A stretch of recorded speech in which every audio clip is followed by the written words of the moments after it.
Sorry, मैं नहीं आ पाऊंगा और मैं इस रिश्ते को कंटिन्यू नहीं कर सकता बिकॉज मेरे पेरेंट्स ने मना किया है। बिकॉज तुम हमारे लेवल के नहीं हो।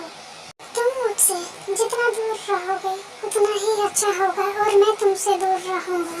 ये सब तेम ने फोन पर मैसेज में देखा था और वो बोलता है एक बार मुझसे आके मिल लो।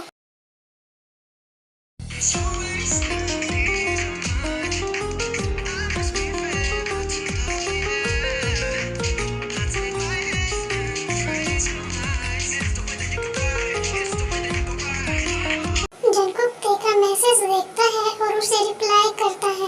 तभी जंकुक का मैसेज आता है ओके, पर तुम मुझसे मिलना क्यों चाहते हो? तभी ते का मैसेज आता है मैं ये सब तुम्हारे मुंह से सुनना चाहता हूँ इसीलिए। और फिर ते बोलती है आई प्रॉमिस मैं तुम्हें कुछ नहीं कहूँगी और मैं यहाँ से हमेशा के लिए चली जाऊँगी और तुम्हें कभी दोबारा परेशान नहीं करूँगी। प्लीज एक बार मुझसे मिल लो। तभी जंकुक का मैसेज आता है ओके। तभी जंकुक कुछ टाइम बाद तेई के पास आ जाता है और उससे पूछता है क्या हुआ। तेई बोलती है जो तुमने मैसेज में लिखा था वो मेरी आंखों में देखकर बोलो। जंकुक फुल एटीट्यूड में आके बोलता है मुझे तुम्हारे साथ कोई रिश्ता नहीं रखना और मैं तुमसे बोर हो चुका हूँ। तभी ते बोलता है जंकुक जो कर रहे हो सोच समझ कर तो कर रहे हो ना। तुम जैसी लड़की के साथ मुझे नहीं रहना है बिकॉज तुम बहुत ही अनोइंग हो। तभी ते बोलती है ओके मुझे जो सुनना था वो तुम्हारे मुंह से सुन लिया बिकॉज मैं ये फोन पे नहीं सुनना चाहती थी इसीलिए तुम्हें बुलाया था। ओके अब तुम्हारी लाइफ में कोई भी हो मुझे कोई फर्क नहीं पड़ता बिकॉज ते जानती थी बिकॉज तेम को ये बात पता थी कि अभी जंकुक किसी और के साथ रिलेशनशिप में है और उसने अपनी फैमिली से उस लड़की से मिलवाया भी है और वो उससे शादी करना चाहता है इसीलिए तेम कुछ नहीं बोलती है। ओके थैंक यू, मुझे तुम्हारी कोई चीज़ अपने पास नहीं चाहिए थी। और वो अपने बैग से सभी चीज़ें निकाल देती है और बोलती है ये तुम अपने पास रखो और याद जला दो, मुझे कोई फर्क नहीं पड़ता। ये बोलकर ते वहाँ से जाने लगती है। तभी जंकुक बोलता है तुम्हें नहीं लगता कि तुम्हें मुझसे भीख मांगनी चाहिए कि नहीं मैं तुमसे प्यार करता हूँ, तुम्हें मेरे साथ रहना चाहिए। तभी ते स्माइल करके बोलती है तुम्हें पता है मुझे पता है कि तुम किसी और के साथ रिलेशनशिप में हो और मुझे ये भी पता है उस लड़की का नाम क्या है। उस लड़की का नाम नैन्सी है और तुमने मेरे साथ प्यार का नाटक किया। क्यों?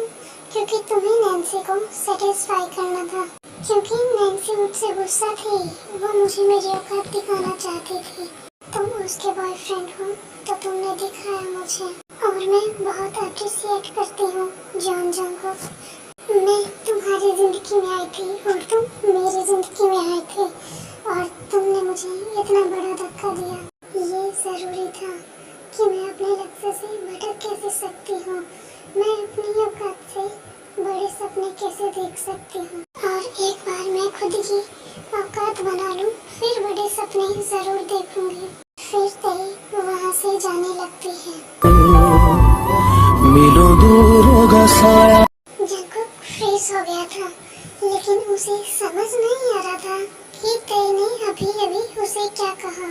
ते रो रही थी लेकिन फिर भी उसने जंकुक को कुछ नहीं कहा।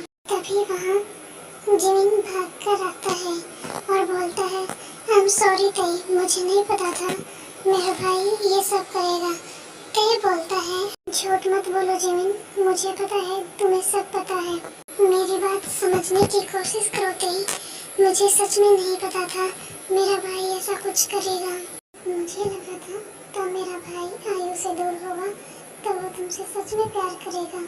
ते मुस्कुरा के बोलता है best of luck for your life. ते मुस्कुरा के वहाँ से जाने लगती है और बोलती है मैं इस कॉलेज का चैप्टर यहीं पे खत्म करती हूँ।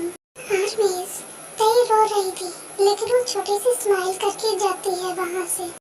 तो आप लोग कंफ्यूज मत होना, ओके?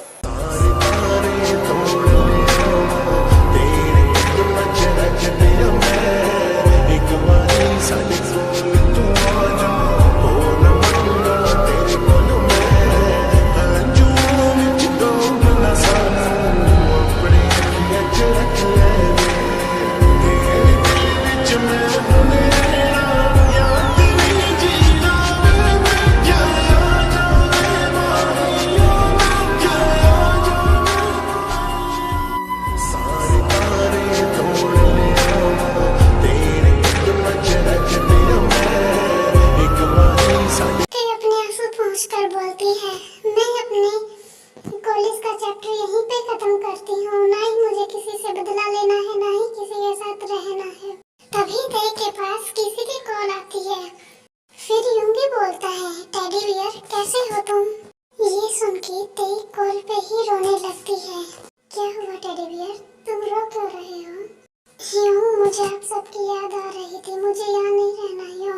बोलती है मुझे आप सबकी याद आ रही थी ना, इसीलिए रो रही थी। फिर सुगा बोलता है ओके ते चलो अब घर चलते हैं। फिर ते बोलती है ओके योंग। आर्मी फिर ते की दोनों लंदन के लिए निकल जाते हैं। जंगकुक वहाँ स्टैचू बन के खड़ा हुआ था, तभी वहाँ जिमिन आता है और बोलता है तुमने तेयोंग को नैन्सी के लिए छोड़ दिया, तुम कितने घटिया इंसान हो। भाई ये आपने क्यों किया, क्यों। आर्मीज जिमिन ये सब बोल के वहाँ से चला जाता है बिकॉज जिमिन को बहुत बहुत बहुत बुरा लग रहा था ते के लिए। जंगकुक को गिल्ट फील हो रहा था, तभी वहाँ नैन्सी आती है, बोलती है थैंक यू बेबी, तुमने उसे रुला दिया इसलिए थैंक यू सो मच। और तभी नैन्सी के पास किसी की कॉल आती है और वो वहाँ से चली जाती है। जंगकुक को बुरा लग रहा था, इसीलिए वो ते से मिलकर माफी मांगना चाहता है। फिर ये सोचता है कि कल का लास्ट एग्जाम के बाद वो ते से मिलकर माफी मांग लेगा। जंगकुक एग्जाम के बाद ते को हर जगह ढूंढता है, लेकिन ते नहीं मिलता है। और फिर उसे पता चलता है किसी टीचर से कि ते ट्रांसफर ले लिया है और उसने एग्जाम पहले ही दे दिया था, कल ही। अब वो वहाँ से चला गया है। फिर जंगकुक बोलता है ओके सर थैंक यू बताने के लिए, और ये बोलकर जंगकुक वहाँ से चला जाता है। और जंगकुक ते को बहुत ढूंढता है, लेकिन जंगकुक को ते कहीं नहीं मिलता। आर्मीज आप लोग कंफ्यूज मत होना, ते ने एग्जाम पहले ही दे दिया था बिकॉज वो लंदन के लिए जाना चाहती थी इसीलिए, ओके। और कॉलेज के सभी स्टाफ चाहता था कि ते यहाँ ही रुके अभी एग्जाम तक, कल का ही एग्जाम है इसीलिए, और वो इतने होनहार स्टूडेंट को खोना नहीं चाहते थे। और आर्मीज ते सबकी बहुत हेल्प करती थी, जिसको भी हेल्प की ज़रूरत होती थी उन सबकी हेल्प करती थी, और उसका बहुत स्वीट क्यूट बहुत अच्छा नेचर था, जिस वजह से सभी लोग उससे बहुत प्यार करते हैं। सॉरी इसमें बैकग्राउंड नॉइस भी है एंड मेरी तबीयत खराब थी तो कुछ गलतियाँ भी हो सकती है, प्लीज़ आप लोग मुझे माफ़ करना। आर्मीज अगर आपको स्टोरी अच्छी लगे तो लाइक शेयर कमेंट करना मत भूलना, और साथ में चैनल को सब्सक्राइब करना।